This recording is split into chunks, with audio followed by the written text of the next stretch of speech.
Good morning and welcome to the People Performance Podcast with myself, Scott Morrison, and Martin Johnson. Today we're going to take a look back at the book that you are the author of. We're going to look through some of the chapters which we've done already, but we're working today on chapter 4. Okay, so chapter 4 is going to take a look at your worldview. I guess the first question is, what do you mean by worldview?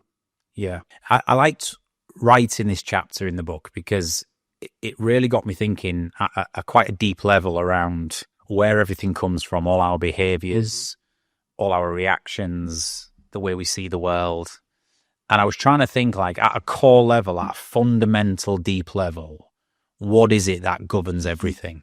And we talk a lot at T2 around, unconscious motivators, around sense of purpose, around our attributes, around our personality types. We talk about all this stuff, all these different layers to us as a personality. But fundamentally, I realised that actually there's a bit of a DNA to us, which is a worldview. Okay. And so your worldview is made up of two distinct parts, if you think about it like this. The first part of that is the way you see the world, and fundamentally how you view the world works and is structured and is organised. That's the first part. The second element of it, which is a really important element, is to what degree do you actually agree with the way the world works? Okay. Because you can have a view of the way the world operates, but you might not agree with it. Does this make sense? Yeah, absolutely. And you can also have a view of the way the world works, and you can actually be aligned with it and get on board with it. And so you're in sync. And so the first bit was to establish that there's two elements to your worldview. One is, what is the way the world operates in your mind, in your eyes? And number two, to what degree do you actually agree with that or not? For the two views there, I think for me, whilst I get the grand scheme of how the world works, there's definite elements where I think that shouldn't be the same. That shouldn't be right. That shouldn't be how it runs, but it is. And how do I get on board with that? Like you said there's elements to, do I agree with it? I think for me, I massively agree with how it is and I can get on board with it. But there's definite elements of different people who will sit there and go, this is all completely wrong and this is totally unjust and unfair. Yeah. So your worldview matters because it will inform every single situation you ever come across, every person you meet, every decision you have to make. You are coming from a base of the way you see the world. And so what we did in the book and what we did to try and articulate this to get people to understand it a little bit more was there are 5 big questions that will give you the answers as to the way you see the world largely. If you answer these 5 questions, you will get a good understanding of generally the way you see the world. Okay. So number 1 then is, how do I believe the world was created? And in that, it's our religious or scientific position. Do you want to elaborate on that a little bit? Yeah, so generally there are 2 positions in terms of the way how the world was created. You either believe in science, i.e. the Big Bang, evolution, and the rise of the human species, or you believe in religion, and that there is a God or higher entity who created the world, and therefore you probably have a deep-seated faith, and that guides you. Okay. So you have a religious or scientific position, if that makes sense. That's the first block that will fundamentally create your worldview. Whether you believe in religion or science as to how the world was created is by the by.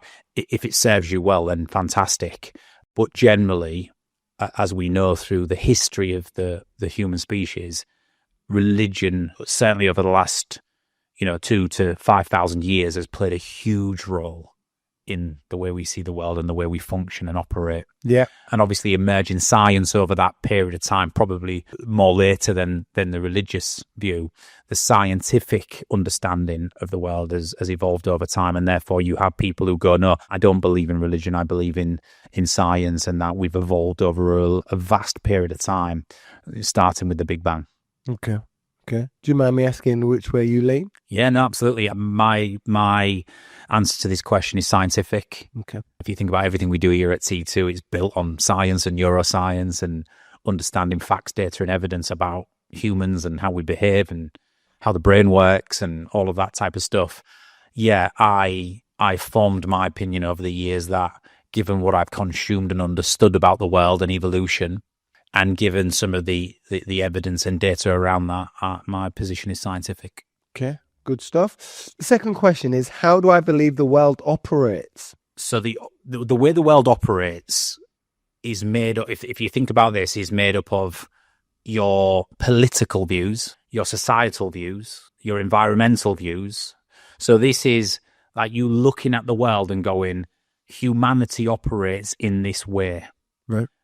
And again, you don't have to agree with it, but it's how do you believe it operates? So for me, for example, if you look at where we are today, I believe the world operates largely built on capitalism. We live in a capitalist world, right? It's made up of countries and structures and governments. It's made up of rules. Whether we agree that that serves all people all of the time or not is a different question. We can come to that. Sure. But I believe we live in a quite, at times, a dog-eat-dog capitalist world where, you know, you follow a path from birth where you grow up in childhood, you go through your education, you get an education, you leave education, you have to then go and get a job. You have to earn money. The reason you have to earn money is because financially we live in a world where you cannot even survive and thrive without it. Yep.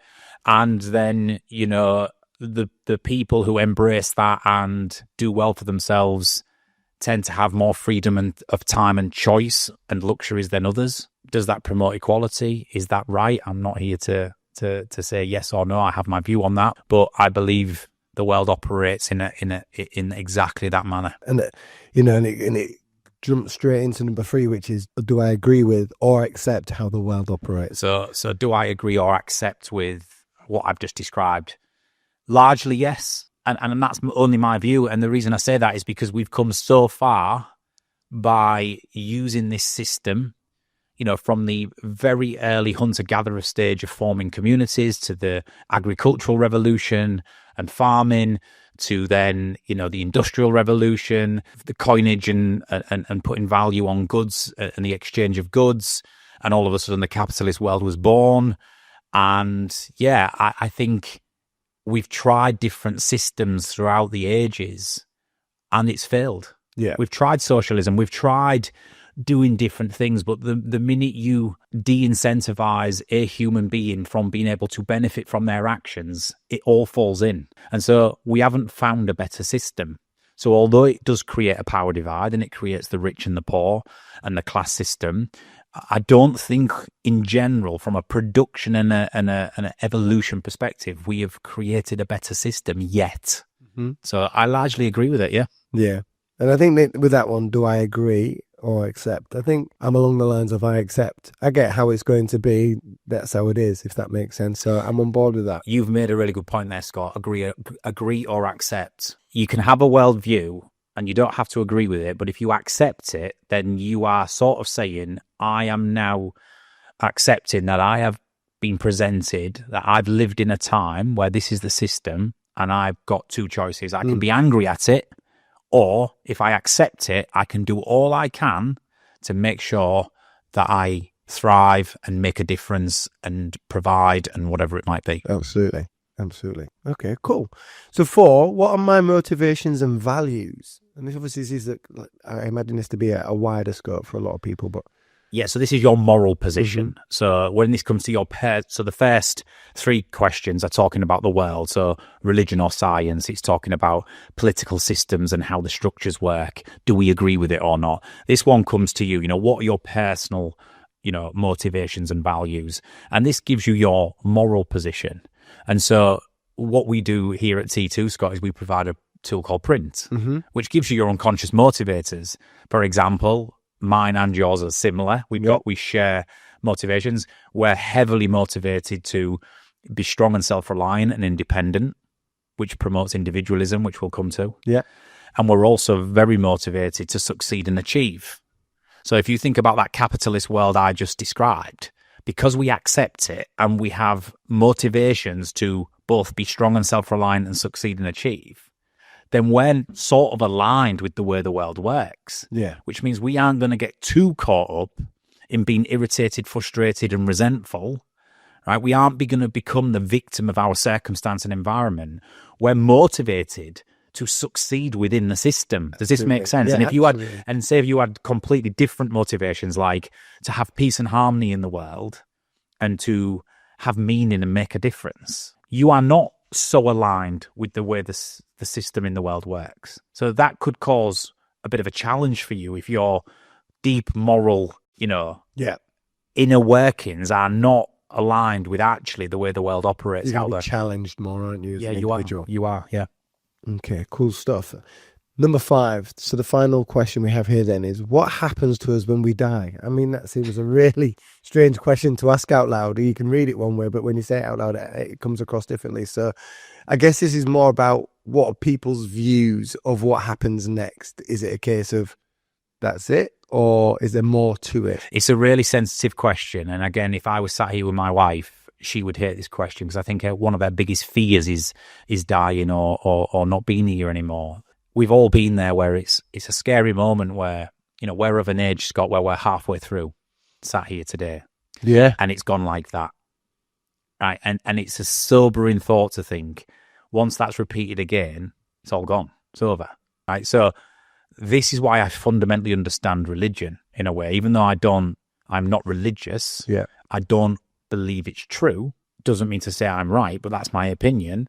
I understand religion because when you ask this question of what happens to us when we die, you only have 2 options. You either go, there is life after death, or there's something after this, whether that's, spirituality or reincarnation, whether your energy and matter go back into the earth and are repurposed, or whatever the theories are. You either think that that's the case, or you go, because you're so strong in your scientific position, you go, no, we're an organism that lives for a certain amount of time, right? Once we die off, we decompose, our ashes are confined to the earth and there is no more. Yeah. And we've lived our time. And so nobody, let's be honest, Scott, even if you're like me and you have the scientific position, nobody wants the second one. I'm sitting here now as you're describing it. I just lost myself in a moment of thought. I get it. I don't think there isn't anything, but there's something comforting about thinking there's more to it. No, you're right. Nobody surely goes, I hope when I'm gone, there's nothing else. And I stay in the ground forever and my time is done. So I think it's a really sensitive question, but it's a question you've got to answer, Scott, because that will form your worldview. For me, my answer is, I hope I'm wrong, but I believe that we have our time and we're a mortal being, and when we die, that's it. Yeah. And what is left is hopefully our impact, our memories, and the things we achieved and did whilst we were here, which then live on through others. But I hope I'm wrong. I hope I end up in some. I seriously hope I end up somewhere, and my whole views for my whole life have been wrong, and I can seriously sit and reflect for another 1,000 years, wherever I am next, and go, wow, how did I not see that? I really hope that's the case. My personal view is not, and the reason why I come to that conclusion is because then I become very, very okay with mortality. Yeah, I become okay that it's one shot, right? There is nothing else, so let's maximize and use it. But I also get how the review of there is life after death or something gives some people hope, and it gives them a guiding sort of a set of principles to live their life by, which will hopefully serve them well, which will end up then, allowing them to live the life after death, whatever that may be. And so I get it. I absolutely get it. But my personal worldview is, you get one shot.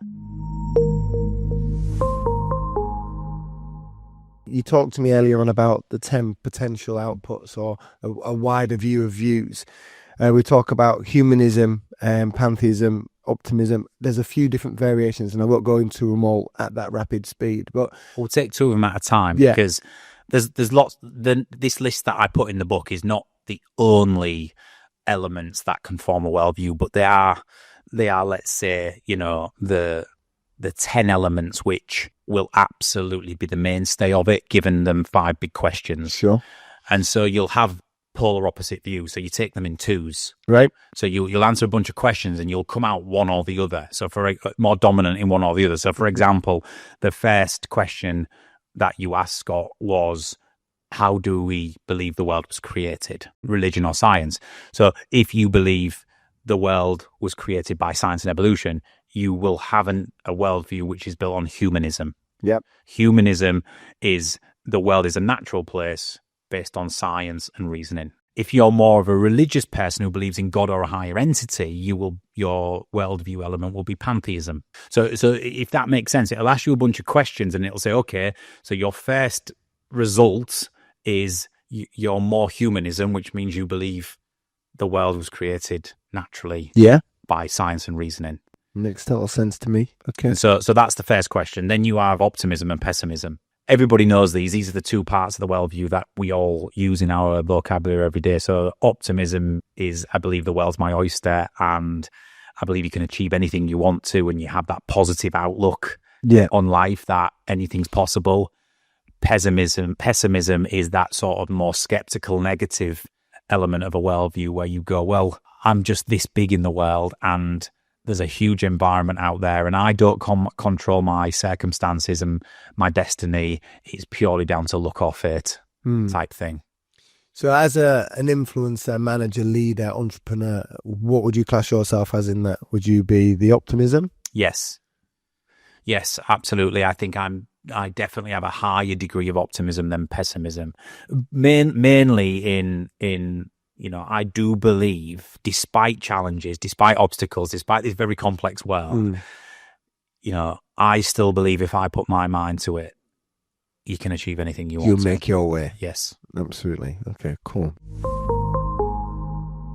Moralism versus moral subjectivism. Now, these are completely different things, and depending on which one you have in your worldview, it's massively, massively influential on the way you operate and the way you react and respond. So moralism is this notion that life should be fair and just, and we should all have the same morals. We should all share, as a species, similar morals and values, and therefore it creates this panacea of fairness, just, and we all get along. Moral subjectivism is this belief where you go, no, I think morals are subjective to different cultures, different people, different situations, and therefore it's impossible for an entire species of 7 billion people to all have the same morals. I think it's subjective, and I'm okay with that. And so moral subjectivism sets you up more to understand that life is not fair and just.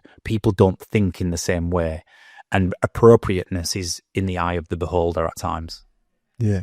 And it's going to be interesting because I'm definitely going to get my wife Corey to do this, because I 100% think she's going to score on the opposite side of me every single time. Yeah, my wife scores opposite to me on a couple of these. We share the scientific, how the world was created view, but we differ on almost all the rest. Yeah. And my wife, for example, would absolutely, and I'm not so sure she thinks that the world is like this, but she has a desire and she believes it should be like this, i.e. moralism. Yeah. Whereas I'm like, no, moral subjectivism is absolutely healthy in the world, in my eyes. It's just that we have so many who have this deep-seated belief that it shouldn't be. And then we have this absolute polarization that we can talk about a little bit later on. The next element of the worldview is, are you more individualistic or do you believe in that collective way of life? And so what that means is individualism is, I will control my own destiny. I will be self-reliant. I'll make my own decisions. Individualism can be quite selfish, Scott. Nobody likes the word selfish. I sometimes, and if my wife's listening to this, she'll snigger, I sometimes would regard myself as potentially a selfish person because I'm so individualistic. I believe in individualism. As much as that goes for me in terms of the optimism, I can achieve anything I want to, and I will take ownership over that. It can lead, if it's excessive, it can lead to rather self-centered, selfish behavior. Whereas collectivism is things should be done together and for the greater good of all. So again, you start to see this trend. If you are high on moralism and high on collectivism, they go hand in hand. Yeah. Everybody should have the same morals and values, and everything should be done for the greater good of all, all the time. you're setting yourself up, as you can see, for a challenge in life if your worldview is so embedded in these things. There's wonderful things to these elements, and not everybody has the extreme sort of view of them. But you've got to look at it and go, right, as much as individualism can be self-centered and it's not a good thing, too much onus on collectivism is so unrealistic that you're just going to spend your entire life frustrated, triggered, right, and compromised and angry that others don't think the way you think. I was going to say, you're holding so many people to different levels and standards to what they're accustomed to or what they're able to deliver. So you're literally setting yourself up for a fall in some ways because your expectations are so high. It's just not going to be the same measuring scale. And it's worth mentioning different cultures at this point because, for example, I spent some time in Scandinavia recently in Copenhagen. It's such a, like, collectivism is so apparent there. Like, people stick to rules. People wait in taxi lines and offer spaces up to other people, right? People consider others and the greater good generally across Scandinavia more than any other place that I visited. Right. Whereas you come straight back to here in Britain and we're all just head down, looking after ourselves, pushing in, flagging taxis down. Rat race. Yeah, trying to nick the parking space. We're so much more individualistic here in the West, certainly in the UK and in the States, than some of the other cultures. Yeah. And so cultural difference is huge. And that's why I believe in moral subjectivism. It's definitely subjective and it's down to many different things. But that's not to say, because I do know you well, that's not to say that whilst the collectivism is a dream to some, you definitely do try and deliver that where you can. Yeah. So our environment, especially as a working environment, you will look to be as fair and as giving and sharing as possible. Yeah, it's a really good point because although my test shows and my belief is individualism,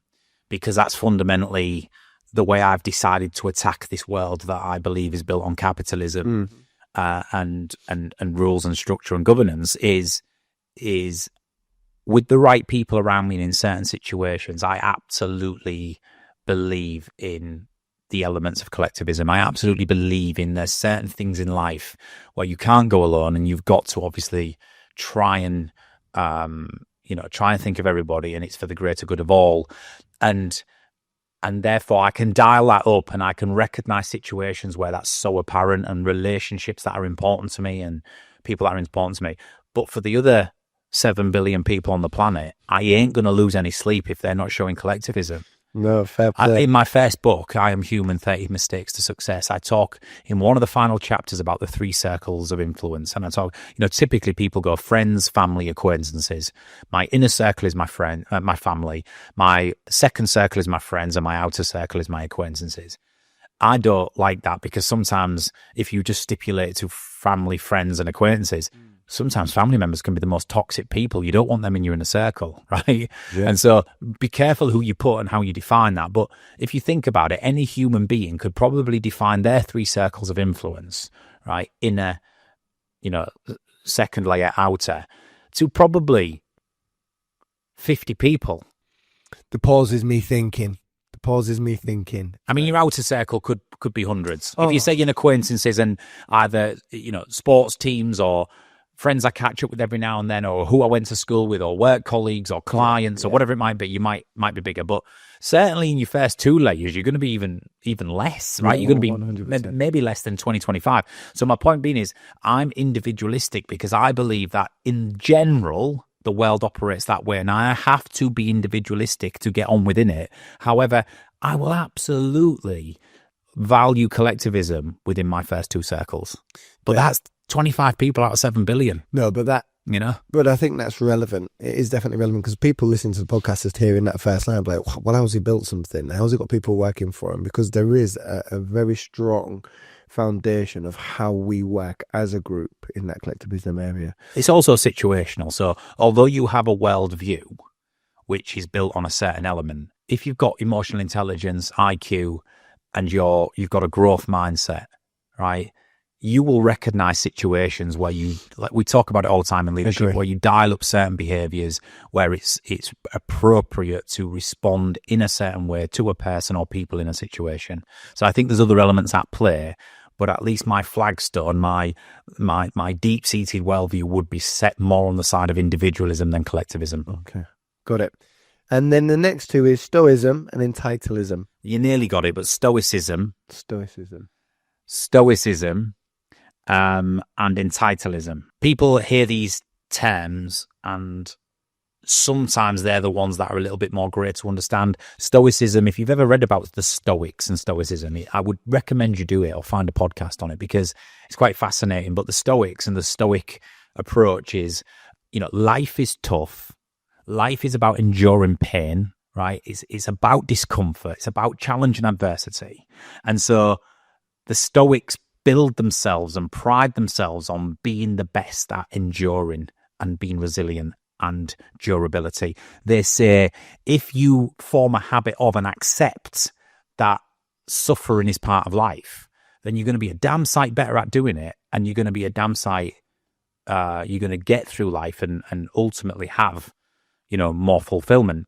So Stoicism is this notion of I must be strong and endure the pain and challenge of life. Mm-hmm. Whereas Entitleism, it's like I shouldn't have to, as a human being, endure any suffering and pain. And you're smiling, Scott, and I talk in the book about how we've shifted through societies and generations and how modern day generations are growing up more entitled than before because they grew up with more luxuries, less suffering in a completely different world, right? And the Entitleism element is I deserve what I want. I deserve pleasure, reward, and happiness. In fact, you could extend that and say, without suffering. And so for me, that's a dangerous element of a worldview. If people have entitlism in their worldview, it's not a very nice place to be. And I don't think you'll ever be fully robust, resilient, happy, and fulfilled. Yeah. You don't have to be the extreme of full-on stoicism. I must seek out pain and discomfort all of the time. There can be a balance, right? My book, I Am Human, Pain and Pleasure, talks about this. This book talks about the whole thing of its balance. You have to balance your pain and pleasure scales. Mm-hmm. But for example, in my testing, I have a worldview where stoicism is quite high for me. Yeah. I don't know what it was for you, Scott. It was quite high. Do you want to share what your... Yeah, so my results are humanism. I can't remember the percentages, but you probably have yours in front of you. But mine was quite high percentage on humanism over pantheism, which means obviously I believe in science and the Big Bang. Higher on optimism than pessimism. I was moral subjectivism, not moralism. So I was higher on everybody's morals are indifferent to different people. Higher on individualism than collectivism, which again makes me strong, self-reliant, stand on my own 2 feet, but can make me rather selfish at times, which I've got to watch out for. And I was higher on stoicism than entitlism. I have a belief that life is not fair and you've got to endure. Yeah. Was you exactly the same? We was pretty bob on. I think we've got the same things, obviously different percentages. Moral subjectivism is my highest, and that was around the high 90s. I had optimism, which is high 80s. Individualism, high 80s again. Stoicism is mid 70s, and then humanism is around mid 50s. Yeah. So we've got the same outline. Well, that's interesting with you. So humanism is 50. So, and it was interesting because we had a chat before this, and a lot of people will find themselves on a mid percentage with this. So you said to me, I think fundamentally deep down, I believe in the Big Bang and that like science. However, really, really want to believe in something, and I really hope so.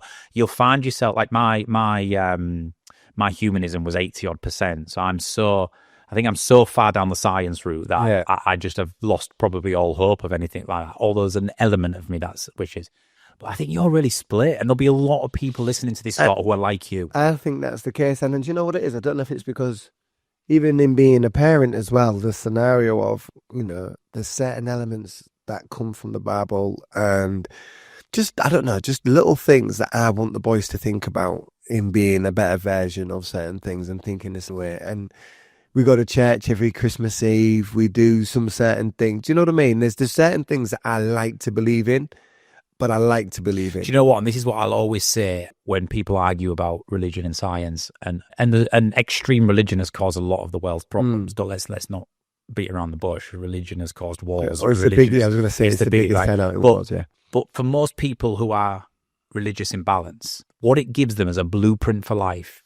The elements they take, whether it be from the Bible or from a certain faith or whatever it might be, if it serves them well, like you've just said in a number of your occasions, I absolutely see it and get it, right? Yeah. And so that's a really interesting, and that's where you'll get people who are split, because the pragmatic, rational, intelligent people who say, yes, probably the Big Bang and evolution is all true, but I just like to think that there is something out there. And then it comes to the last question.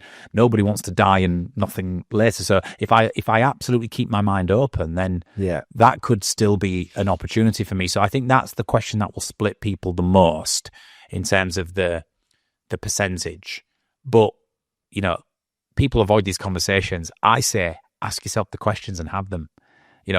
Find out what you truly do believe and what is your worldview. Yeah. Because it's fundamentally, whether you like it or not, it is informing a lot of your behaviours, actions, the way you think, feel, act and behave on a daily basis will be coming from a number of things in your DNA, and your worldview is incredibly important to understand. Yeah. I mean, even we're about to approach Easter weekend as an example, heavily religious, obviously. But these religious events like Christmas and Easter, christenings, etc., have just become part of culture, Christian Western culture. It's become events synonymous with social and family values, right? So whether you're religious or not, I'm not religious, but do we wake up every morning on Christmas Day and get all excited and the kids open the presents? Right. Absolutely. Okay. Did the kids get christened? Absolutely. Yep. Do we buy chocolate and do Easter egg hunts on Easter? Yes. Absolutely. Do we go to the church and celebrate the resurrection of Christ? No, we don't. So for us, they are social and family, events and celebrations and values steeped in our history that we embrace and celebrate, but we don't do the actual church or the religious or the side of things. So no, makes sense. I think there's a difference between the two. I think there's a lot of people who aren't religious who will celebrate Easter and Christmas. And there's a lot of people who are religious who celebrate Easter and Christmas, but they also they go to mass or they, Oh, there's layers to it. There's layers. Absolutely. There's layers. Absolutely. Yeah, that makes sense. So they're the elements, Scott. I talk about 10 elements in the book. There is more. There's idealism, realism. There's all sorts of different things that we could go into depth on. But if you start with those 10, take the test, trans2performance.com/worldview, you will get a first percentage match on which of these elements of your worldview are quite high in you. Yeah. That's really useful information to know how you see the world. Do you agree with it? How are you likely to operate within it? What are your views?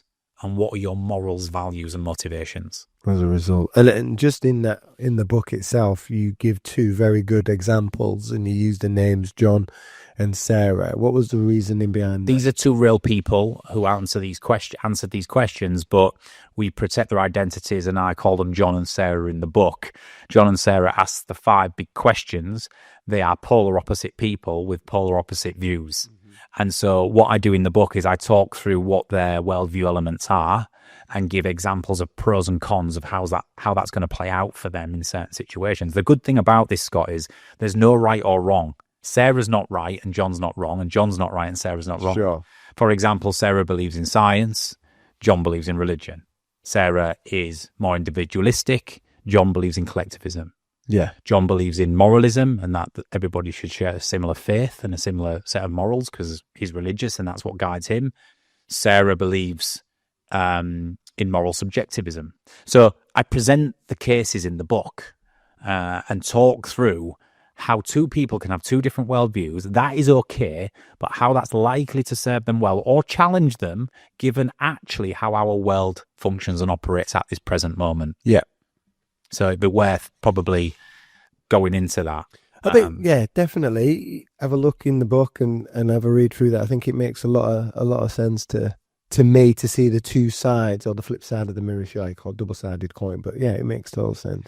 And And I guess at this point, the message is, can you see how, and this is why I wanted to cover it in Pain and Pleasure in the book, because can you see how it is so fundamental to how we think, feel, act, and behave? Like, even from a starting point, if you grow up in a religious family, so it's worth talking about where does this come from at this moment, I think. Like, where does your worldview come from? Right. Well, we always talk about nature and nurture here at T2. You are who you are based on your nature, which is your genetic coding passed on from your parents. Yep. From birth, you inherit 50% of father's genes, 50% of mother's. But then you have your nurture element, and the nurture element is incredibly influential on your worldview. So by nurture, we mean your parents, the way your parents parent you. Parental influence is incredibly important. I'll give you an example. If you grow up with highly religious parents, and I mean churchgoers, living by the Bible or whatever religion you're in, and you as a child have been praying every single day, you've been taught the curriculum of that religion every single day, you have visited your church or mosque or whatever it is every single day, you have, if you've grown up with that, then the chances of you becoming religious when you are older are quite high. Yeah. Now, generally, there's a bit of a rule. We can replicate our parents or rebel. So some people might go, hated all that religious stuff when I was younger. I don't believe in it. And you might rebel. But parental influence is quite important. So if you then set out on a path where you are religious and you have a deep-seated faith, that is going to shape and form your entire life. How you live, what you do, the decisions you make, everything will fundamentally be governed by that. Let's rewind. The same baby is born, but they're born into a family whose parents are absolutely not religious. In fact, they're both scientific nerds, right? One's a biologist, one's a science lecturer at school, and all of a sudden you're taught about evolution, the Big Bang. You're taught, and then you grow up as an adult with a completely different position, a more scientific one, a more humanism one, right? So you are now going to set out on a trajectory where you are fundamentally going to react to situations and make decisions and operate completely different to the first person based on this one element, all through parental influence. Yeah, it's huge. It's huge, right? So parental influence is huge. Social environments are important. So where you grew up, the country you grew up in and was born in, the culture of that country, the friends you made, the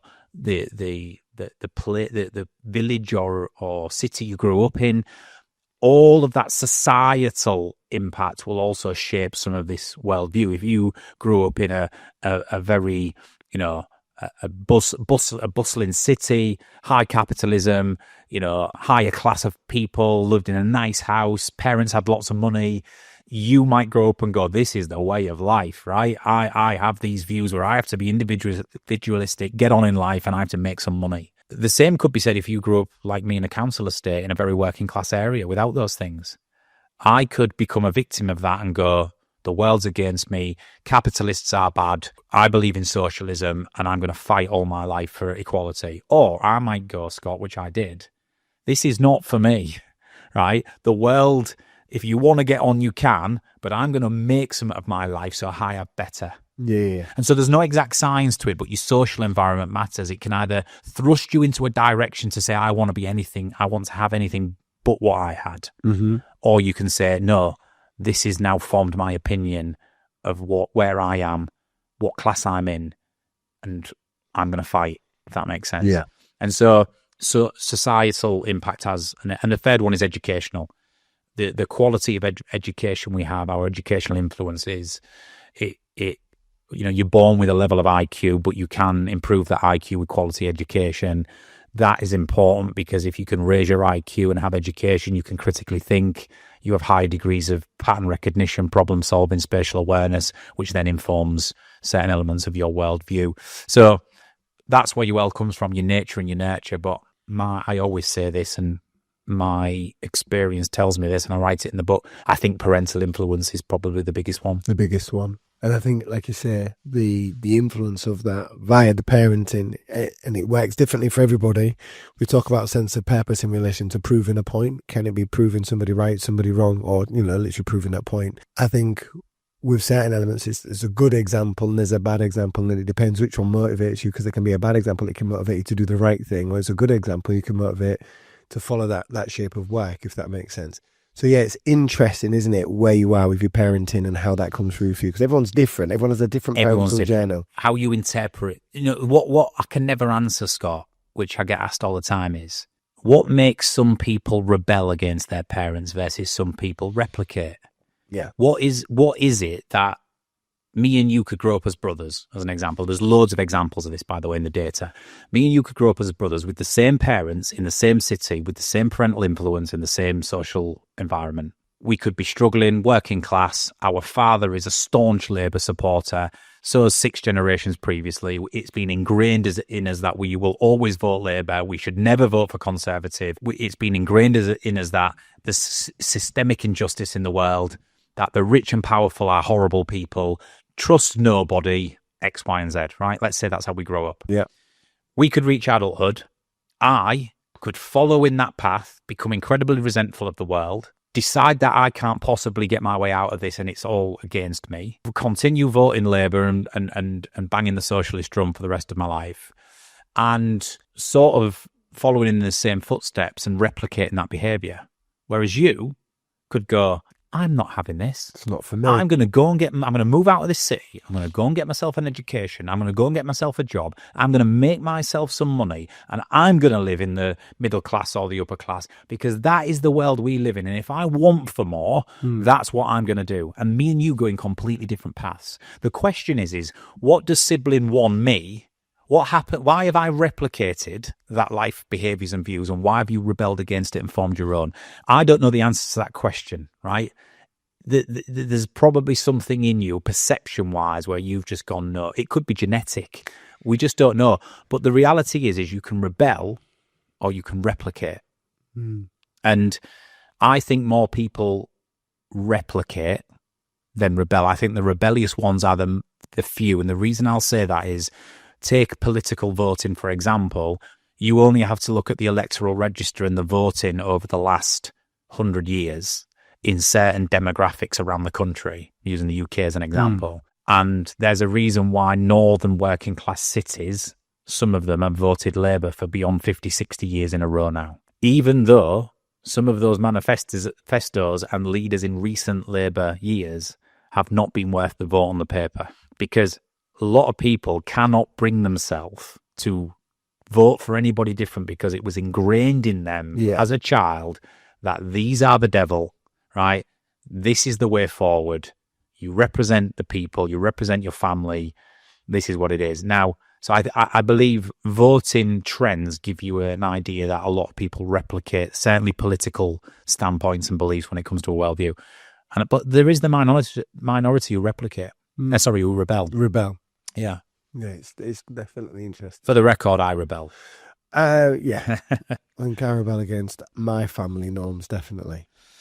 So that's the worldview. And I think probably the final bit, Scott, is like when I talk in the book about it, it's like I talk about controllables and locus of control, probably for another pod.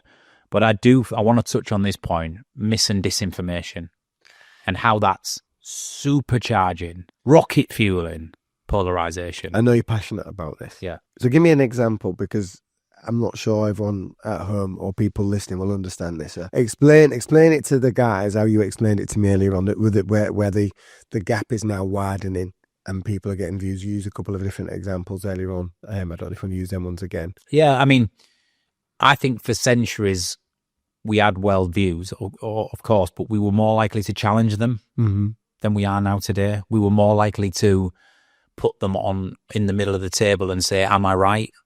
Whether it was religion or science, for example, whether you should be individualistic or collective, whether everybody should have the same morals or whether it should be subjective. We would always maybe more likely in the past challenge these things. Yeah. Whereas we've got no chance of challenging them now. Polarization is happening at a fast rate of knots. Part of that is the digital industrial revolution, the internet. Part of it is social media influence in the modern day, but mis and disinformation now is a problem. So when I talk about it in the book, misinformation is false or inaccurate information due to flawed research, unsubstantiated facts, unreliable or unverified sources. So misinformation is, it might not be like devious and like intentional, but if people are putting up on the internet false or inaccurate information, or people are writing stuff without unsubstantiated facts or unreliable evidence, we are going to consume that. And unless we are really, really good at checking the sources that we are consuming information from, we're going to consume misinformation, which could form parts of our worldview or make them even more stronger and ingrained, which are not going to serve as well. Disinformation. This is slightly different. This is false or inaccurate information created or curated specifically and deliberately to deceive. So disinformation is propaganda. It's where we are starting to put stuff out there to deceive people into falling into our way of thinking. And as we know across the globe right now, the geopolitical position is there's a lot of countries and a lot of disinformation happening across the world to influence human beings into becoming stronger in their beliefs, to drive a direction or form a narrative. And so mis and disinformation is a challenge we face. And I often say, you look at the big threats to humanity, I think it's one of the biggest. Imagine a world, Scott, where we can no longer decipher what is true versus what is not. Don't know what you trust in, right? I mean, you see stuff on Facebook, Instagram, Twitter, whatever it might be. How do you know it's true? You don't. Top and bottom of it. You don't. But lots of people don't even ask that question. They just, they view something or they read something and then they get disgusted at it or irate at it. They share it with their own views. I mean, how many people have you seen on social media watch a video and it's another boat of migrants coming into the dock, and the video will say, today another 700 migrants crossed the channel of fighting age males, right? This has got to stop X, Y, and Z. Yet that video could be a video that's been repeated 10 times over. It might not even be today. It might have been 2 years ago. Yeah. But you are getting more agitated and angry. Your right-wing views are becoming more deep. Your anti-immigration views are becoming more excessive. You're then regurgitating that to all your community, and it's spreading like wildfire. Yeah. And the wonder, and meanwhile, the other people on the other side of the fence, the left socialist type of people who believe in immigration and freedom of movement, the other people on the other side of the fence, the left socialist type of people who believe in immigration and freedom of movement, they're getting angry at you posting that because you're a racist, which you might not be. And then all of a sudden, we've got polarization from a video that may not even be correct factually, time relevant or anything. Time like that. relevant, yeah. Correct. There was a one recently which was called out in the mainstream media and news when the Russian and Ukraine war kicked off. There was a video of missiles being launched at night. I mean, thousands of missiles being launched over the border at night. And I think the headline said, Ukrainians attack Russia, killing innocent civilians, or whatever it might be. That was shared millions of times, painting a picture of aggression from one side of the fence. It was actually shared on mainstream media within 48 hours that was a video that was 7 years old, or however many years old, from a completely different conflict, which clearly an agenda or a country had taken, pushed it out there with a false narrative of it was last night by this particular aggressor, and caused polarization across the globe in a single 24-hour period. It wasn't even an accurate video in recent years. But that's exactly what you're talking about. It served the purpose for the aggressor. It was disinformation. Absolutely. So give them the station to move there. And the reason this is important for worldview, and you can look at, it's not just about wars and it's not just about immigration and politics. It's COVID-19, it's vaccinations, it's then you've got all the conspiracies, the moon landings, it's 9/11 was staged, it's, and all of a sudden we have this polarization when mis and disinformation are infiltrating the brains of human beings to push them more in a direction. And this is why algorithms are clever, isn't it? Because if you share two things on anti-migration, You just share 2 things on Facebook. Whenever you log on, all you will see is similar content. And then sort of when you start then consuming it every day, your beliefs become more deep-seated. Your worldview becomes extreme. And then all of a sudden, you will lose the ability to critically think. And when you lose the ability to critically think, there's no hope. So misinformation, disinformation, I talk about it in the book. Incredibly important to understand. It's something we've got to solve going forward as a species, as a generation, the future generations. As great as AI is, as great as social media and technological capability is, we have to fix mis and disinformation. Otherwise, we're going to have a generation who will not know fact from fiction. They will not know what to believe. How will they ever be able to vote for a political party? How will they ever be able to decide what's right and wrong, what they stand for, what they believe in, where they focus their efforts, if they're just fed mis and disinformation? Just a final point, Scott, because you said about your wife then. What about kids? Because... Well, no, we're talking about parenting. So I've got my view, I've got my wife's view, and I've got 3 boys, 2 of them still at home, that will come through this sort of vortex of, well, that's what Dad said, well, that's what Mum said, well, which way do I go? And even in that whether it's disinformation or not, but there's 2 views there they've got to decipher as right or wrong for them. So how does that then build their moral code, their values, etc., etc.? So it's really interesting on how me and the wife decide to align or be able to decipher what information we give as fact and not just what we think or what we've read. Biggest tip I'll give people on this is, and we all don't get it right all the time with kids, is they ask you a question about some of these big things. Don't give them an answer. Ask them a question back. You got to, from an early age, I believe, get their mind so curious to critically think. So if we've had it at a dinner table where my girls are older now, and they grew up in a primary school which was quite religious, singing hymns, like going through the Bible, understanding religion. And then by the time they reached secondary school, both of them had gone the opposite direction. They were like, don't believe in that. I don't believe there's a God, etc. Yeah. My son is still 9. He's still at primary school. And he's still absolutely curious, asking questions. I never say to him, it isn't true, son. I say to him, what do you think?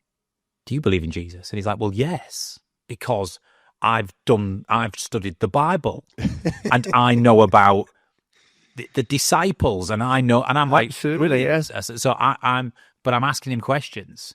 And as he continues to get older, I'll ask him questions. And at the point where he goes, like my girls have, no, I don't think that anymore, because having now looked at science and evolution and studied biology and stuff, I think I'm more on that side of the fence. And I go, great. But try to ask them questions back, not give them answers. Otherwise, we're just going to influence them into their way of thinking. They will form their own conclusions. But just as I believe you should never dismiss anybody who wants to be religious because you're not, I also believe you should never force somebody to be religious just because you are. Just because you are. And absolutely. Too much of this in the world obviously goes on. Freedom of choice, right? Absolutely. But this is a deep topic, so... I know, but I've really enjoyed it. So, yeah. Your worldview is important. It informs a lot of the way you see the world, which will inform a lot of your behaviours, your actions, your feelings. Take the test. Find out what yours is. If you want to have a little read of the book or listen to the audio book in your car, I would listen to that. But it's definitely something that not many people, hopefully Scott listening to this, will have thought about this in any meaningful way. Yeah. Hopefully until now. So, but yeah, should you have any questions for the listeners, anyone with any questions around what we've discussed today, pop them in the comments and we'll do our very best to get back to you with an outcome or an answer or another question if Martin's getting the reply on. But yeah, absolutely brilliant. Martin Johnson, thank you very much for your time today. Thanks. Thoroughly enjoyed it. And we will speak to you guys again very soon on the People Performance Podcast.